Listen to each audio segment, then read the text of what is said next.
Well, good morning, ladies and gentlemen.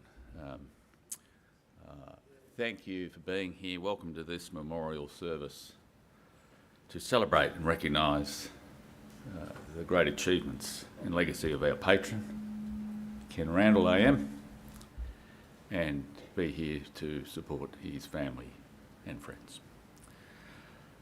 On behalf of the board, I welcome Ken's family, his former and close friend Helen, his son Tom, daughter Lindsay, and his stepson Christopher. Just please make them welcome.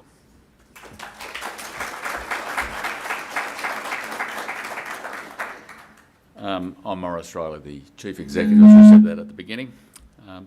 It's a great honour to be here today to honour this great man.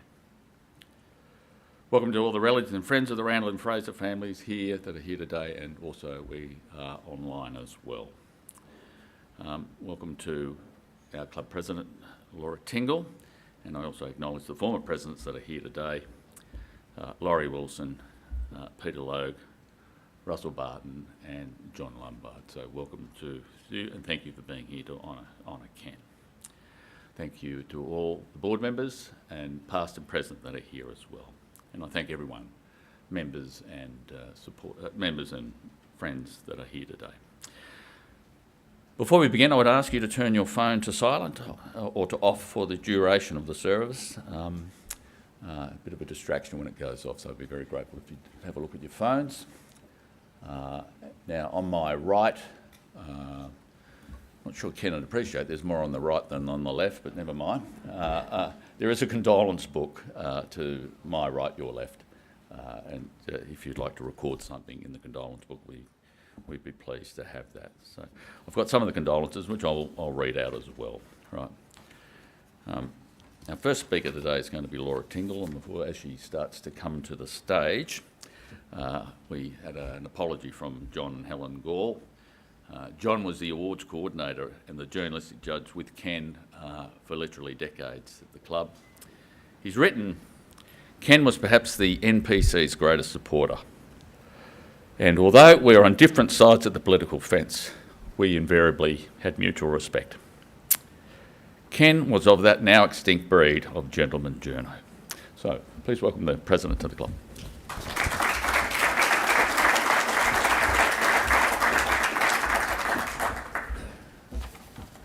Well, thanks so much, Maurice. Ladies and gentlemen, could I also thank you so much for coming along today to remember and celebrate Ken Randall, taking place here on Ngunnawal and Ngambri land. The importance of the National Press Club as an institution that has become integral to the national political debate has once again been in the news this week. And there is no individual who has done more to place it there than Ken. We will hear from Ken's family this morning about his life. We will hear from his colleagues about his long and extraordinary journalistic career spanning 6 decades. Our paths briefly crossed when I first came to Canberra in 1986 for Business Review Weekly, and he was a most kind and wise colleague. But as the club's president, I wanted to put on record on behalf of the board, staff and members our very deep gratitude for his immeasurable contribution to making it the institution it is today. The club has had some tough times as well as good ones.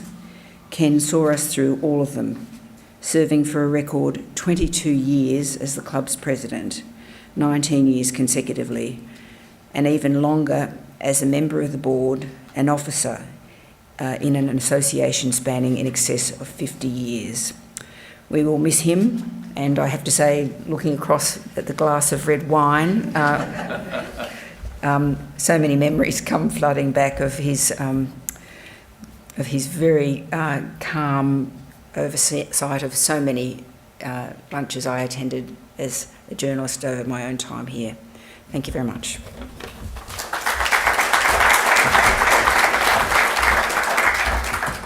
We used to get a lot of mail about that glass of wine, being on television, and these are not Ken's words exactly how we should respond, but you should tell them it's an effing lunch.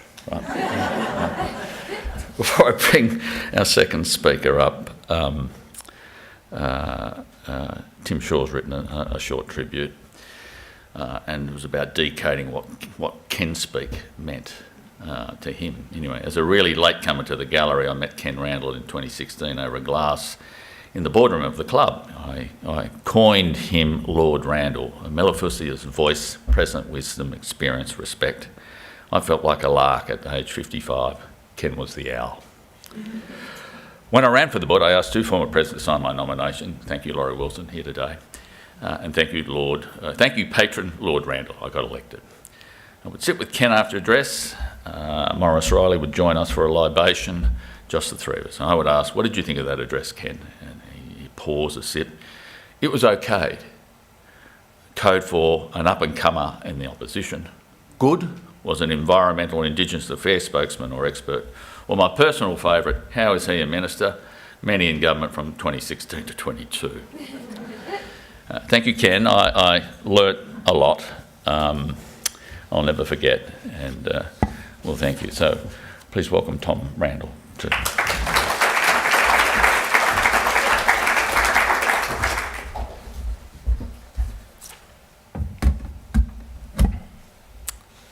Firstly, I must extend a huge thank you to the club, to Morris, and to all those who helped to make this place such a big part of Dad's life. The club meant so much to him, as he evidently did to the club as well. Thank you to the club for today and for all the work that's gone into making this happen. I couldn't think of a more suitable tribute. Secondly, I'd like to observe how well Dad timed his own death. Just after the new year, cricket's over, many journalists had returned from leave, but before the election campaign really kicked off, with a great opportunity to hold an event such as this at the Press Club. We were very heartened, the family were very heartened by the news coverage that followed his death in the ABC, of course, the Australian, and even the Daily Mail Australia, which I dare say would have given Dad a chuckle. Kenneth Maxwell Randall was born in Hobart on the 4th of June 1936, which is an unfathomably long time ago to me, to Maxwell Frederick Randall and Joan Randall, born Collis. He was their first child. Maxwell was a plumber by trade and worked in some capacity for the water board down there. By far the most important event in Dad's childhood came at about the age of 9. The brood was growing rapidly. It eventually grew to 9 children, of which he was the eldest, and the family wasn't well off. Dad was given to his paternal grandparents, Frederick and Winifred. He seems, from conversations that I had with him later in life, to have understood at that time that it was a permanent move, but it wasn't a happy move, and his grandparents essentially strong-armed his parents into handing him over. He still saw his parents, in his words, quite a lot. I asked him whether they still felt like his parents. He said that the move didn't change much between him and his parents because he wasn't very close to them before he left. But I'll return to the impact of that event later in this speech. He was an athletic teenager playing hockey at a representative level as well as basketball and cricket. His first paid employment after a stint in youth radio was as a 17-year-old cadet with the Hobart Mercury. I got the job with the help of a great uncle who worked as head printer at the paper. I don't believe that he stayed at the Mercury for very long before he found another role, this time with the ABC. He actually was suspended from the Mercury. The way he told it, and obviously I have no way of checking this, part of his job involved doing the shipping rounds, which meant speaking to shipping captains at some length. He says it had to happen in a pub, and he got written up for drinking on the job, leading to his suspension. Some union activity meant that his job was actually restored, but by that time he'd already jumped ship to the ABC. He started covering city council stories and eventually became a political journalist reporting on state politics. Not long after that, he left for Brisbane. I particularly enjoyed the story that he told me of the time his mother attempted to send him a taste of home when he was living in Brisbane in the form of some mutton bird meat. I gather these were something of a Tasmanian delicacy at the time. Dad's blessed mother never once left Tasmania in her entire life and clearly didn't understand the distances or time frames involved in sending items by post from Hobart to Queensland. Dad opened the mail and received some sadly rather rancid mutton birds. After the relationship ended with his first wife, Molly, Dad worked in Sydney for a time, living on the North Shore. The most memorable story that he told me of his time there was the day that he hit a hole-in-one on the 9th hole of the Camaret golf course. He decided that day, there and then, to give up golf, having achieved all he desired from the sport. In about 1981, Dad met my mother Helen, and I take it that after she and Christopher returned from a stint in New Caledonia in the mid-80s, my parents resumed their relationship, which led them eventually to marry.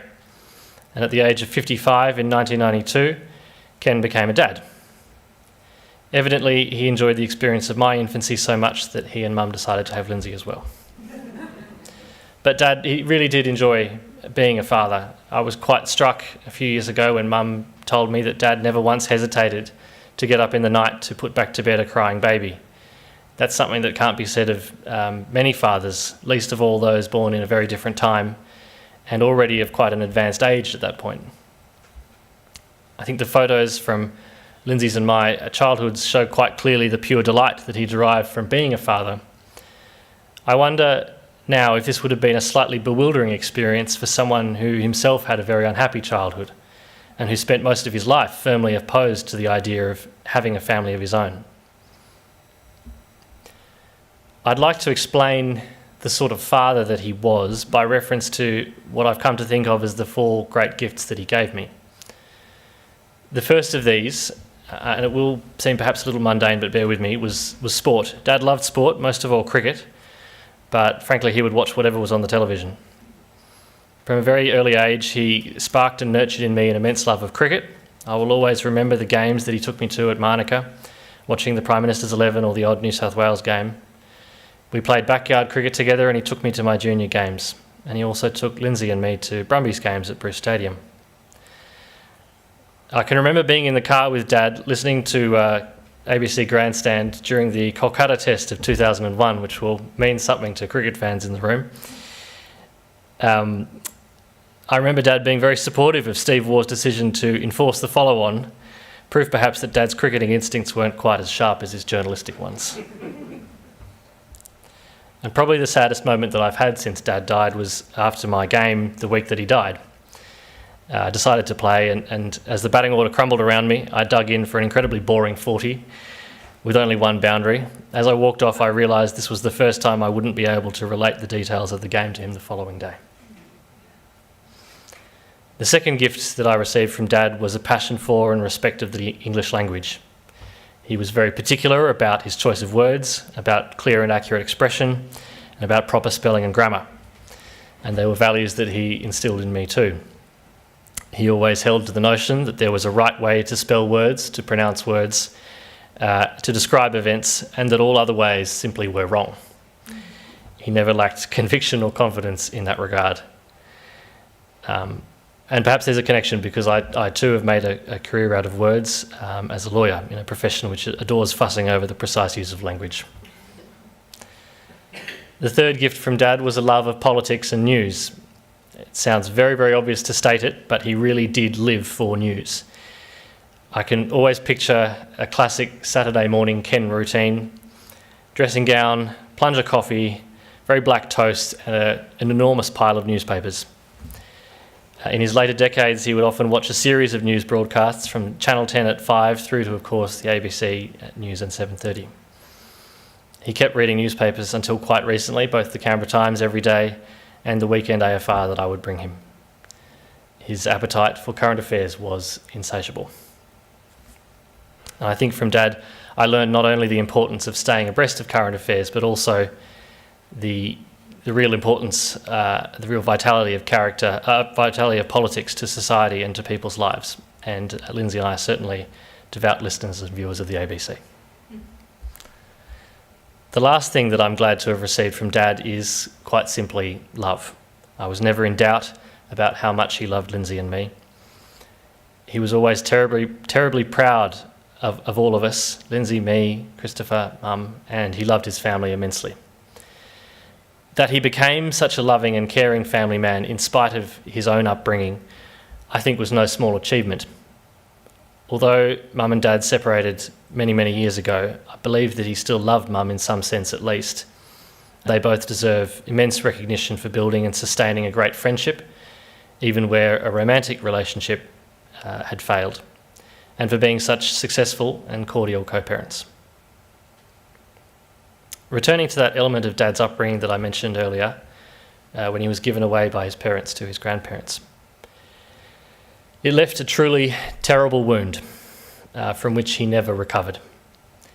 He spent his life in many ways afflicted by that experience.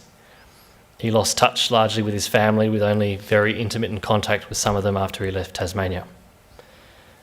I take it that it took a lot of work from Mum to convince him to have a family, and obviously he would have been very glad that she got him round.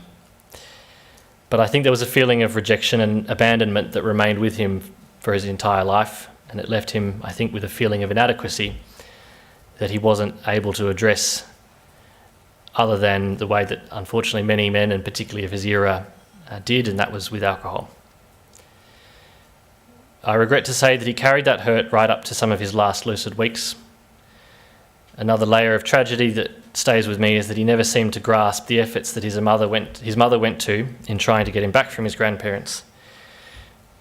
That part of Dad's story is desperately, desperately sad, but it casts the generally happy and loving upbringing that he and Mum gave us in stark relief to his own experiences.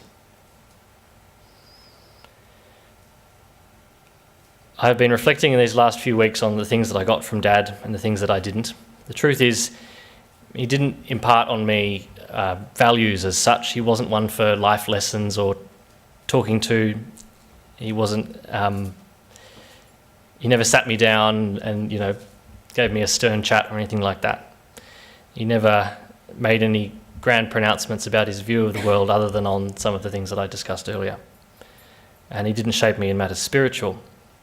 So I'm left, apart from obviously immense love, with some gifts that one might consider to be more everyday things, as I describe them: sport, politics, and language. But I do feel that they are immense gifts because they are the gifts that he had within him to give. I don't know that there's any more that any parent could hope to do than to pass on to their children some of their own best qualities. I also think that's some of the highest praise that one could give to a parent and to a person. Rest in peace, Dad.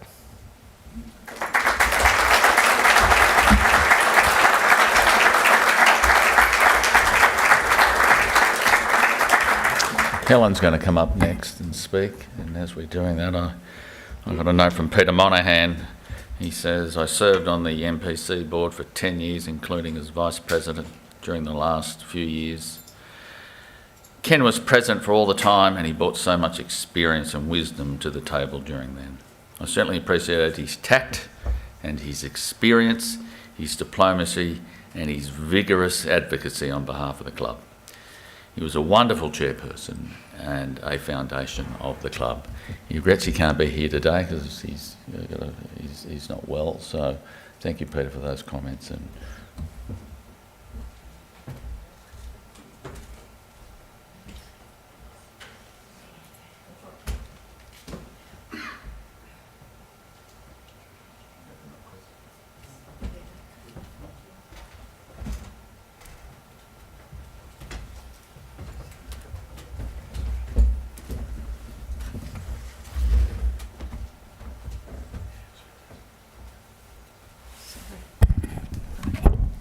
Thank you so much to everybody for coming today. It's great to be able to address you all in Ken's favourite place, not just a central point of our country's political life, but the site of Ken's countless, impossibly long lunches. I don't know if many of you know, but Ken told me that the National Press Club had been started in a function room of the old Ambassador Motel in Deakin, and so it was probably a lot smaller than now. Ken's commitment to the press club and journalism is well known, indeed so much so that we used to suspect that if a candidate from a non-conservative outlet had presented themselves for president, Ken would have likely stepped aside. Ken was also deeply committed to his family, indeed remaining a family, as Tom said, for 26 years after we couldn't keep living together. These commitments intersected when Christopher was a teenager and had organised his first dance party event.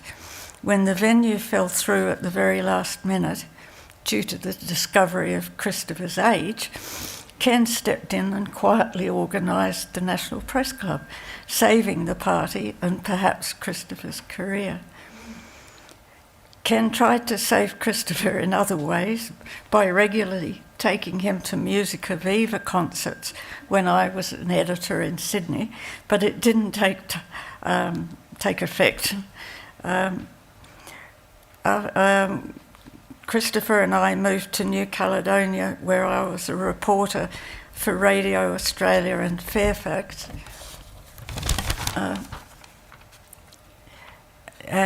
Ken's support continued with frequent and often reverse charges phone calls as I coped with being a 28-year-old and the only non-French reporter in a very tense conflict. Ken's support continued with frequent and, I mentioned the phone calls, but as I spent, sorry, I've written that twice. It was Ken's extensive commitment to journalism that allowed him to appreciate my extensive knowledge of the South Pacific and pushed me to establish the fortnightly Pacific Report publication. Despite my protests about involvement in a capitalist venture and reluctance to invoice NGOs, governments and journalist friends, it ended up being a success. This involvement in the Pacific occasionally grew competitive. I developed an exchange of publications with the Economist Intelligence Unit, but Ken took over that work of compiling the analysis on the South Pacific for them. Ken's interest in New Caledonia grew to accommodate extensive travel and not just New Caledonia, but the rest of the Pacific as leaders came to our home. After the 1989 assassination of Kanak independence leaders Jean-Marie Chibao and Yowini, Ken insisted that Pacific Report had to be published with a black border, something I didn't know about.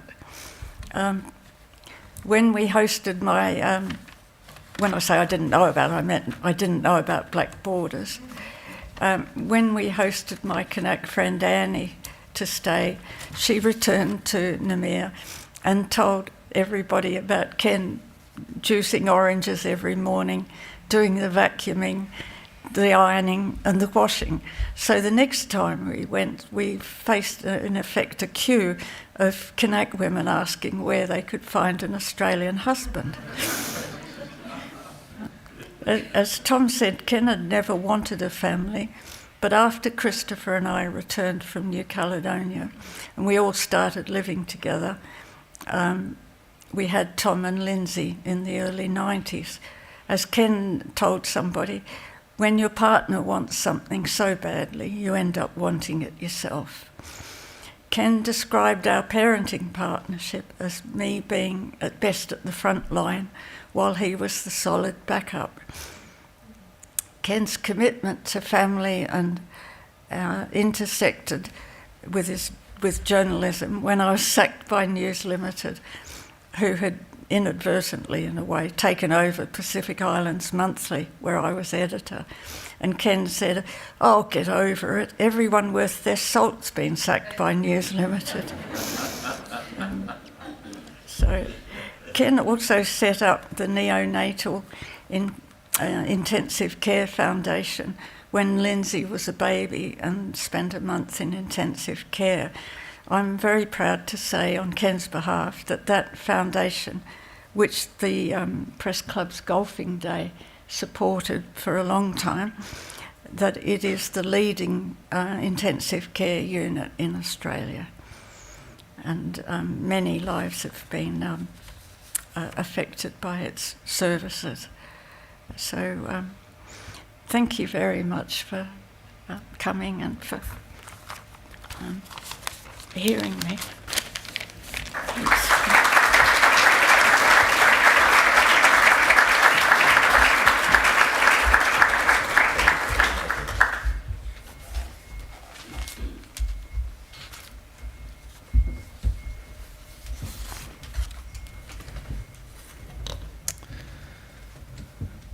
That illegal function that Christopher and the former patron of the club held was under my predecessor's time. And I can only hope, Frank, you're watching and the statute of limitations has now passed.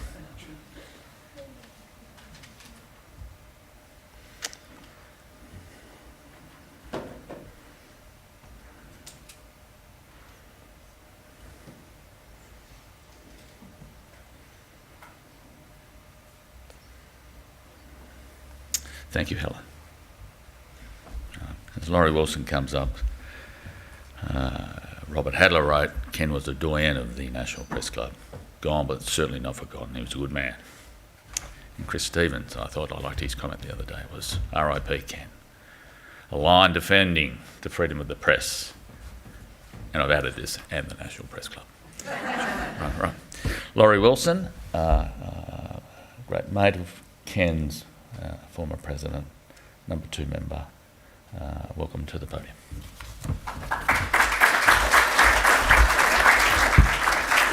Thank you, Morris. I apologise in advance if I revisit some of the things that we've already heard this morning, but I'll try to keep it reasonably short.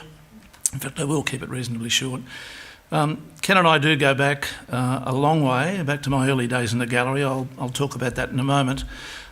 But there were things that we subsequently did. People would know about the work we did here together and the amount of time that we spent together on the board, right through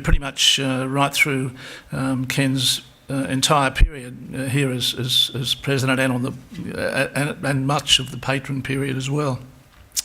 But in addition to that, after I left the gallery, for instance, I did a lot of consulting work, and Ken would often join me in that work, which people wouldn't necessarily, I think Helen probably would be aware of it, and perhaps Tom and Lindsay, but we did a lot of work together. And then even earlier, when I was I left the gallery at one stage, went to live in Melbourne. It transpired that we were both on the board of the same fairly large public relations company for a period, IPR, International Public Relations. He was the director here in Canberra and the Canberra manager, and I was one of the executive directors of the company in Melbourne. So we sort of had that connection from much earlier than that, in that way for a period, and then when I returned to Canberra and came back into the press gallery. Ken was our friend, our colleague, our president, and of course, in his later years, our patron. As I wrote at the time of his passing, Ken really left an indelible imprint on Australian journalism. And I think for those of you who, probably most people in this room realise that, but for those of you who perhaps hadn't understood just how extensive his career was, you would have learnt about that today, and the other things that he was involved in, that Helen, for instance, just talked about at length. As you know, as you heard, he spent more than 6 decades in journalism in the profession, much of that here in Canberra, the centre of political life in Australia, and for much of that time he was actively involved in the club itself, in the National Press Club.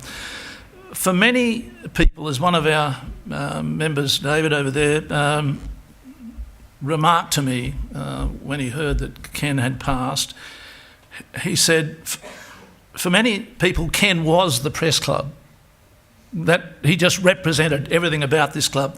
It was the epitome of everything that this institution does represent.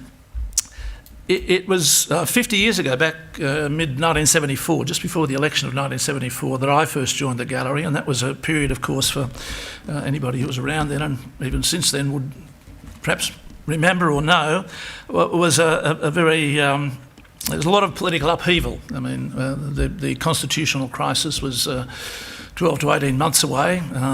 The Whitlam government's dismissal was 18 months away. 10 years earlier, as you would have heard, Ken came to Canberra in 1964 as a founding staff member of The Australian, and he held a number of positions on The Australian, Defence and Foreign Affairs correspondent initially, and then as political correspondent. By 1974, when I'd arrived, he was working as a press secretary to Kep Enderby, the local federal member here in Canberra, and also Minister for Manufacturing Industry.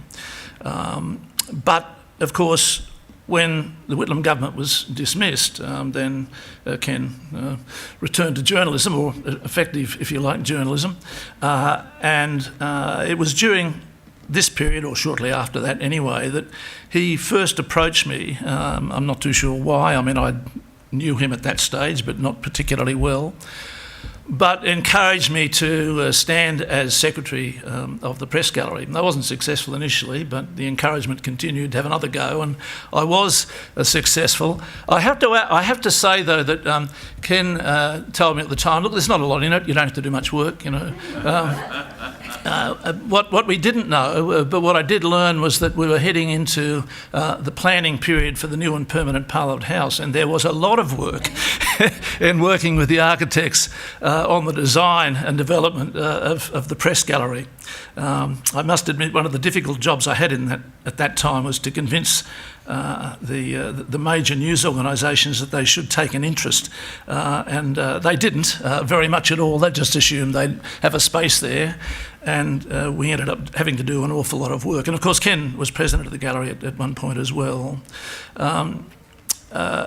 I got to know Ken, you know, pretty well during this period, as you might appreciate. But in the early 1980s, I left Canberra. I had a falling out with the Seven Network, in fact, and left Canberra and went to work for Seven in Melbourne. So I didn't really have much to do with Ken, except for that link that I mentioned in terms of us both being a director of that PR company. But when I came back right at the end of the 1980s, I think a year or two after I came back, I was encouraged to come on board the club as treasurer, and with Ken as president, that marked the beginning of a renewed and frankly very close, much closer relationship between the two of us. As I'm sure, and it was referred to briefly, many people know the club was going through a difficult period at that time. It was many millions of dollars in debt. Russell Barton, I think, was the one who was forced to start the process when he was president of selling off parts of the building, units in the building, something that we're effectively forced to do by our bankers, if I understand correctly. But even though we took the view that we needed to do that, it wasn't enough. You know, the financial difficulties remained. And if you look on the board upstairs, you'll see that Ken became president in 1991. I think I came on board 1991, 1992, as I recall. The problem was basically that Canberra had changed. The restaurant and bar scene in Kingston and Manuka had taken off, so we were losing trade. Not to mention the fact that the impact of both the FBT, fringe benefits tax, and RBT, random breath testing, was having an impact on how we were going. So we were deeply in debt, and there were two competing views at that time. We could sell the remainder of the building and just become an occasional club at various venues. As mentioned, we started at one of those type of venues. Or we could accept the need for sponsorship, bite the bullet and attempt to rebuild the business. Well, I have to say that Ken, again, I think it was not these words, but effectively been said already, Ken really was the glue that held the place together during that period. He was never in any doubt about the appropriate course of action. We engaged Telstra as our first sponsor, and the rest is now history. The successful organisation that you sit in here today is in large part Ken Randall's legacy. There is no question about that. He was a great man, a wonderful wordsmith who loved language. He had an encyclopedic memory for political events. He was an old-style journalist who loved nothing more than a long lunch and a good glass of red. He loved to talk about his children, and it wasn't boring. he kept us up to date on a regular basis about how they were going, you know, how their schooling was going, what their careers were likely to become, what they wanted to do. And we enjoyed that. He didn't suffer fools gladly. He could certainly put someone in their place ferociously if they invited it. And I say, while I didn't, we didn't always agree on everything, I can't remember one harsh, difficult word that was ever exchanged between us. Ken, we loved you, and we do miss you. Thank you.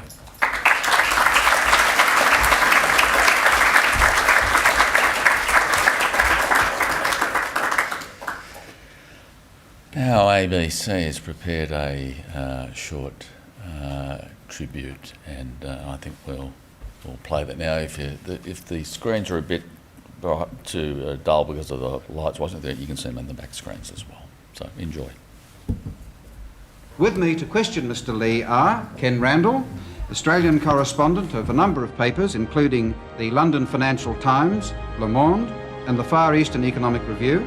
Do you really think in those circumstances that it's such a breeding ground of communists and subversives as you suggested in the interview you gave last week before you left? No, for this visit? I don't think I suggested that at all. Welcome to the National Press Club and this first in national election campaign coverages, the Prime Minister, Mr. Hawke. Thank you, Ken.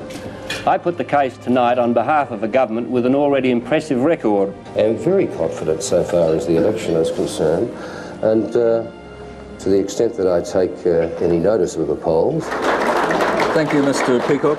Thank you, Mr. Hawke.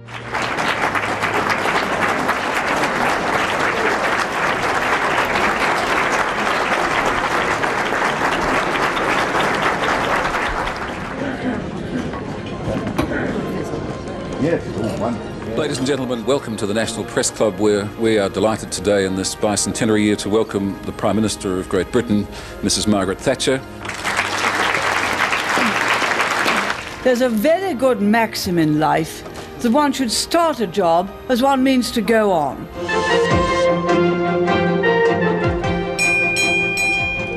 Given that a guest like Paul Keating needs no more introduction than you've just heard, I won't elaborate on it. Please welcome the Prime Minister. The election campaign in 1993 brings back to this forum today an old friend of the National Press Club in John Howard. Welcome to the National Press Club, where we are particularly pleased today to welcome as our guest Philip Adams. It takes a few weeks. Well, I wouldn't know. Thank you very much.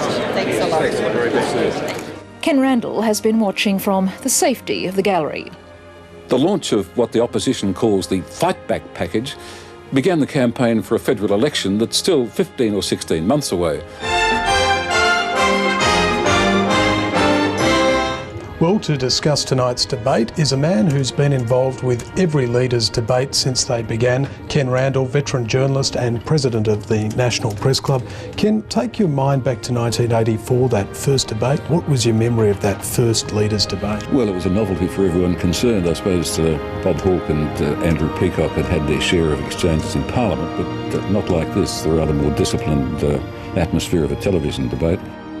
Ken Randall, thank you very much for your time. Thank you.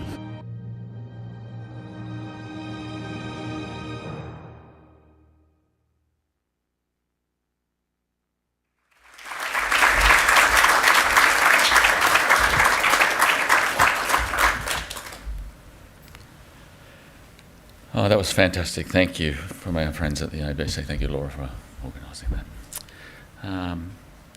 The final speaker is Peter Phillips. So I'll ask Peter to come up and notice that photo of Rabia Kadir up there. That's one that went round the world, that story, yeah.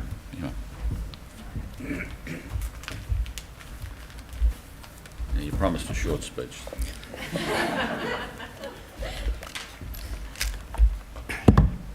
It's difficult being last. It's difficult being last at a function such as this, but I wouldn't have missed it for quids. Morris. Pardon me if there is any repetition of parts of the content of some of the excellent addresses, contributions that we've heard already.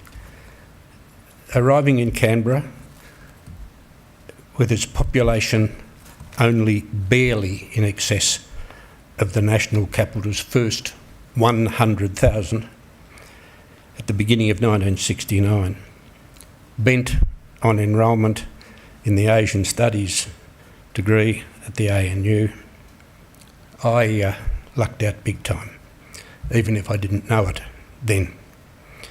For our first rented residence was in Barton, just over the back fence from what was then Brassey House, and a bare 200 metres from the still non-existent National Press Club building, and less than 200 metres from the now no longer existent Wellington Hotel, the Wello.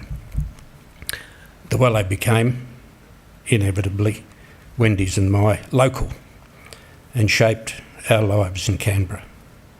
Most importantly, the Wello has no one ever yet got around to writing the book, The Wello, its critical role in modern Canberra's formation and development. But so it was a veritable honeypot to the National Parliamentary Press Corps, who then sequestered in the upper regions of the old Parliament House, no new Parliament House then.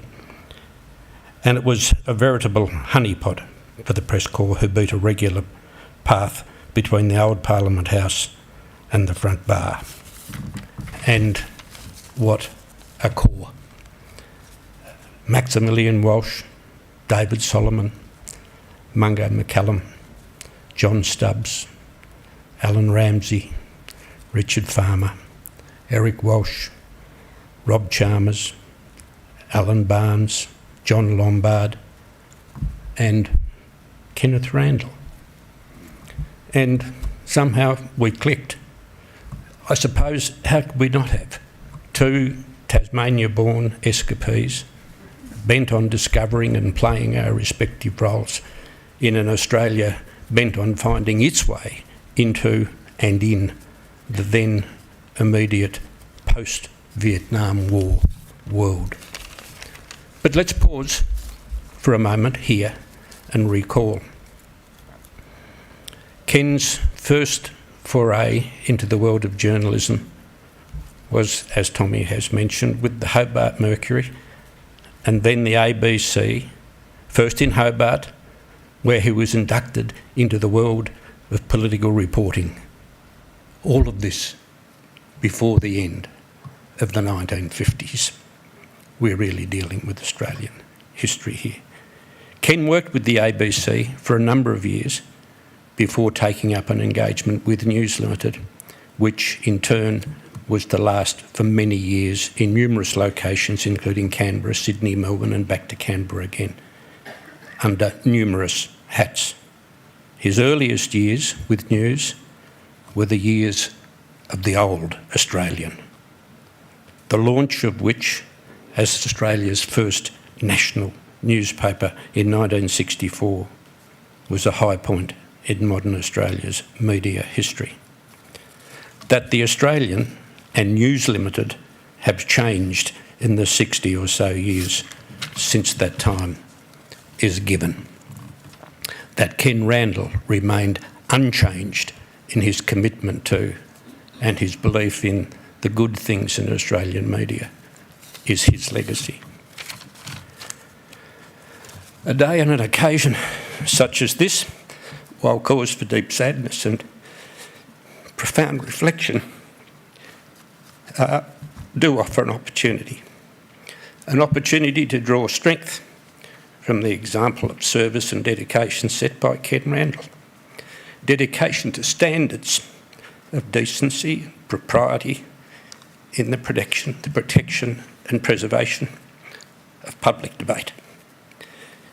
And to thank Ken in absentia and the National Press Club of Australia for, in particular, the most recent 25 years of quality presentation of the public debate. And for this we also owe Laurie Wilson a great debt of clarification and of revelation today. And so I call on the club to give serious consideration to the establishment in perpetuity of an annual Ken Randall address to honour his record. I would have rather liked to stand here and recite a longer list of the achievements and of the high points of the life of Kenneth Randall, but Tommy and Laurie and others have done a lot of that already. And as an enduring record of an admirable and remarkable life by an admirable and remarkable man. The National Press Club of Australia is where we are today and where we have all grown and flourished under standard setters such as Ken Randall. Rest in peace, mate.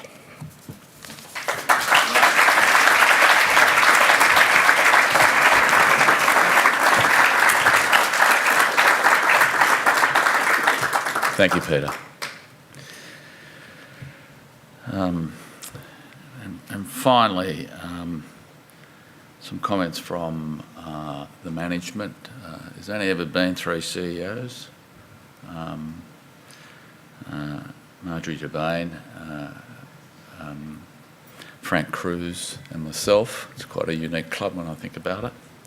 And Frank's penned some words, and I'll have to not repeat some of the things that have already been said, but he says, I've had the privilege of working closely with Ken during my time as General Manager, 1989 to 2005. These were not easy years for the club, grappling with a legacy of financial difficulties. Ken's leadership as a member of the board and then the majority of those years as President was vital to the club forging new foundations. Ken was immensely respected by members of the club and also a wider network that included politicians, industry leaders, public servants, the diplomatic corps. His integrity and commitment to the club's mission helped to continue and strengthen its prestigious reputation, which you see here today. Ken's sharp political journalistic instincts, and combined with his exceptional intellect, ensured his advice was always thoughtful, well considered, and aimed at achieving the best possible outcomes. His ability to balance competing interests, particularly with respect to maintaining the Speaker's program fairness and political impartiality, safeguarded the club's reputation and earned him trust across the spectrum. Despite his immense achievement, he was a man of remarkable humility. He never sought the spotlight, nor did he ever boast of his successes. That's true. His communication style was a model of clarity and diplomacy. He carried himself with quiet dignity of a true statesman. He was patient, reflective, always reflecting on the greater good, particularly for journalists. Like Frank, we're both grateful that we knew Ken Randall as such. I agree with all that's been said here today. I think on a personal note, he was an exceptional president, not much phased him, very calm under pressure, a beautiful disposition. As Laurie said, his encyclopedic memory of so many public policy or political was a marvel. I think I recalled earlier then we had a rail association address here one day. There was Laura Tingle and yeah, that's right. There was only 2 journos at the room and Ken and I was very nervous that we weren't going to get through the hour, and I said to Ken Randall, I only did this once by the way, I said, do you know anything about this? And he says, matter of fact, I do. And the other great piece of advice, and she's here with us today, was Murray Coleman. And I said to him, who is this woman? You know, like I was quite, I don't know, she's out the front talking to me about something. He said, whatever you do, Morris, just agree with her and move on, right? Right, so he was very fond of you, Murray, so as we are, yeah. And last, there was the great Telstra dinner. There were 2 Telstra dinners, but the Telstra dinner when Telstra decided to go, right in the middle of an election campaign. Who does that? Anyway, they did. And we both lived in the same street. We both lived in Abbott Street in Yarralumla. And I picked him up. And he was a bit cranky about it. You know, he'd been to John Gall, who ran a very successful, lobbying outfit. And, he couldn't believe that they didn't want to leave. And I said, we're having this dinner to thank them, right? And so So in the end, I saw a real true talent in him. I said, I just want you to, say nice things, spread a bit of fairy dust. Be thankful they saved the club, which is true. Telstra saved the club. There's no doubt about that. And anyway, he was a marvel to watch. I thought to myself, and at the end of the address, at the end of this, Telstra changed their mind. They wanted to come back. He did a job way too good. Right? I said, we can't do that because I've done this deal with Robbie Hadler down at National Australia Bank. So they did come back in. So I was very, I think my one-line reflection is that he was at ease with the greats that we know. It's because he is one too. Yeah. Pause. He was really good with our staff, our management. He wasn't a, he accepted the boundaries of management and directors, and he was really good with the team. He was very popular with a whole range of staff over many, many years.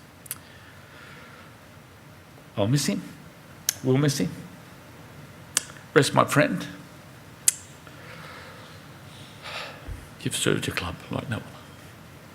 So thank you for today, for being here. I'd like you to, as he would say at the end of every address, let's conclude on that note.